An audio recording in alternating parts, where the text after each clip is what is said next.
محدش فينا سأل نفسه في يوم من الأيام هل إنك تبقى حساس زيادة عن اللزوم ديت وبتتأثر من أقل حاجة، هل دي حاجة حلوة ولا حاجة وحشة؟ النبي صلى الله عليه وسلم قال: يدخل الجنة أناس أفئدتهم كأفئدة الطير. في ناس ممكن تتأثر لمشاكل الناس أكتر من نفسهم.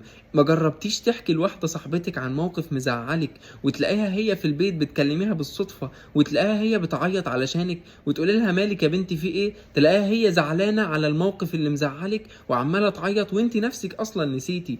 ده يا جماعة صفة الحساسية. مفيش اجمل من الناس اللي من شدة رقتها وطيبتها بتبكي من اقل شيء وبتدمع. مفيش اجمل وارق من الناس اللي من شدة طيبتها ورقتها بتفرح من اقل شيء واقل موقف بيفرحها. مفيش اجمل وارق من الناس اللي بتسامح من اقل شيء وبتعدي كل اللي فات وبتغفر. والنبي صلى الله عليه وسلم وعد اللي فيه الصفة ديت بالجنة.